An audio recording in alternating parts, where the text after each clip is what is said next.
Welcome students to Chapter 9, which covers disorders featuring somatic symptoms, which are physical manifestations of psychological problems. So we'll be talking about various kinds of those.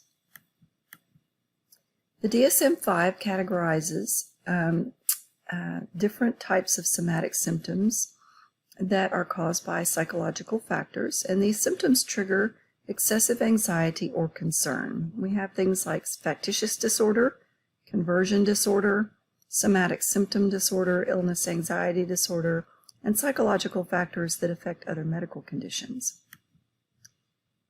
In factitious disorder, this can be either imposed on yourself or someone else, and it's where there's a false creation of physical, psychological symptoms or deceptive production of injury or disease, even without any kind of external reward for that. So you fake something wrong with you or with someone else. You either present yourself or the other person as ill, damaged, or hurt. If it's imposed on yourself, that used to be called Munchausen syndrome. And if you impose it on another person, that used to be called Munchausen syndrome by proxy.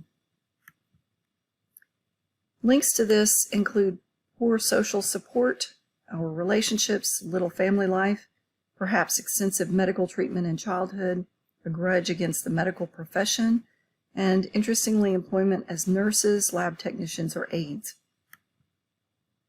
Causes and treatment are really not well understood at this time.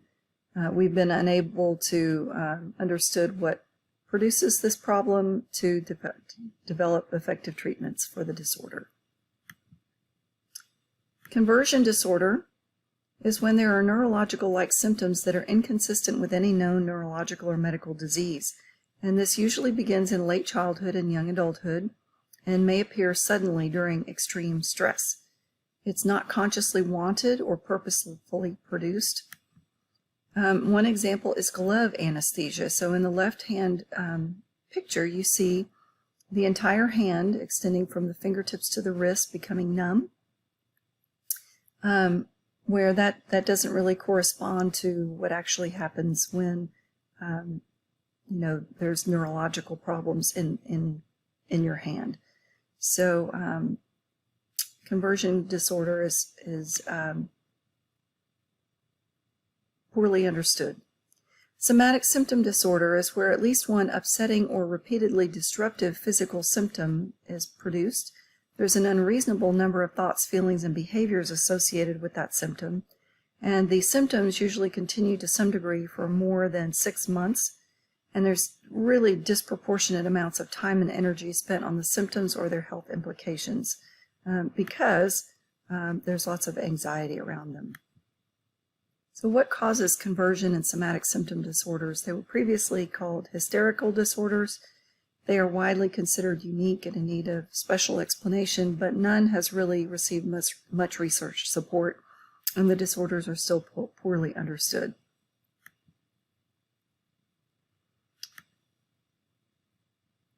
In the Freudian tradition, the psychodynamic view says that these two disorders relate to underlying emotional conflicts that are converted into physical symptoms and concerns.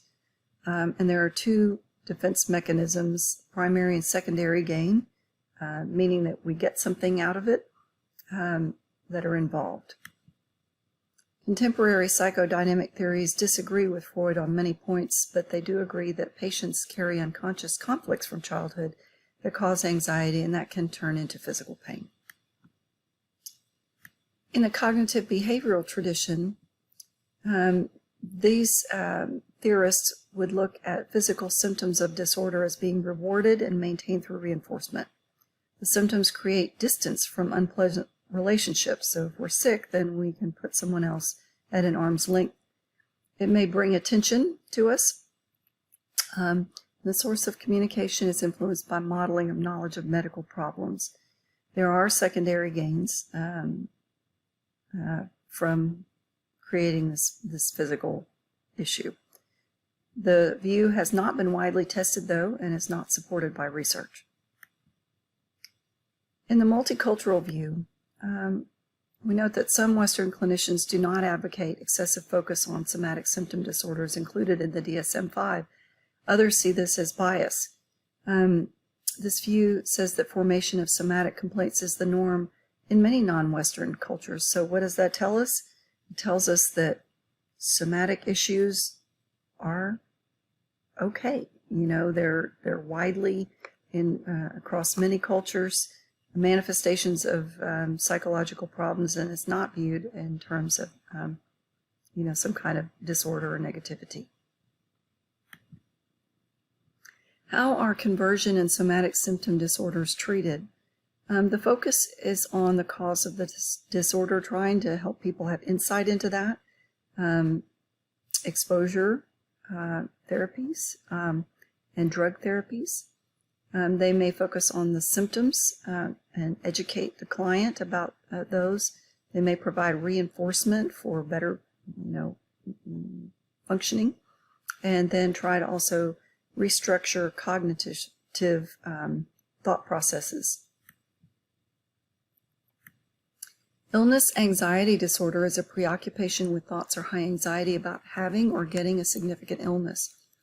There is an absence of substantial somatic symptoms, but an unduly high number of health-related behaviors, going to the doctor all the time, or dysfunctional health avoidance behaviors. Concerns continue to some degree for at least 6 months, and formerly this was called hypochondriasis. So just a huge preoccupation with some kind of issue that really doesn't seem to be worthy of that level of concern. Illness anxiety disorder can begin at any age, but starts most often in early adulthood. There's no gender difference. Theoretical explanation and treatment are similar to those for anxiety disorders or OCD. Drug and cognitive behavioral approaches can be used. Then we have psychophysiological disorders or psychological factors that affect other medical conditions. And the early DSM labels included psychophysiological disorders. In the DSM-5 text revision, we include psychological factors that affect other medical conditions as the terminology. The characteristics of these disorders are different from factitious, conversion, and illness anxiety disorders.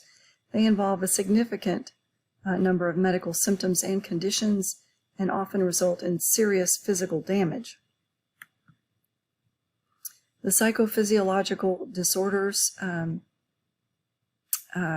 are characterized by affected persons having a medical condition and the psychological factors negatively affect that condition.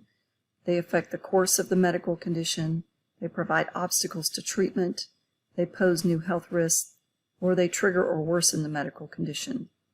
So, for example, compulsive eating might really produce problems for a person that has issues with diabetes, something along those lines. So, the person's psychology is affecting something that's going on with them physically. Traditional psychophysiological disorders that are exacerbated by, cognitions or other psychological function include ulcers, asthma, insomnia, chronic headaches, migraine headaches, and hypertension. Several variables contribute to the development of psychophysiological disorders. Biological factors include defects in the autonomic nervous system that can contribute to the development. Other more specific biological problems also contribute. Psychological factors include needs, attitudes, emotions, personality, or coping styles that may cause people to react repeatedly to stressors. And this overreaction can increase their chance of developing these disorders that combine psychology and physiology. Sociocultural factors include adverse social conditions that produce stress, triggers, and interact with biological and psychological factors. These include things like poverty and dangerous environments, discrimination, health problems, and genetic predispositions. We, in this vein, look at are physical illnesses related to stress? And in 1967, there was research that examined the relationship between life stress and onset of illness.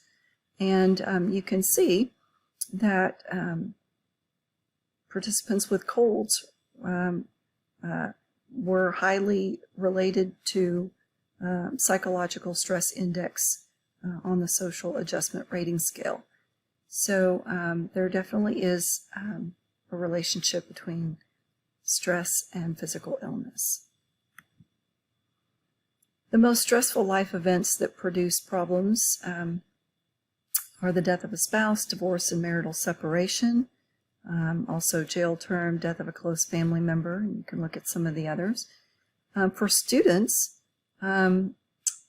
specifically death of a family member or friend, having lots of tests, having finals week, applying to graduate school, being a victim of a crime, and some of these others that you can look at.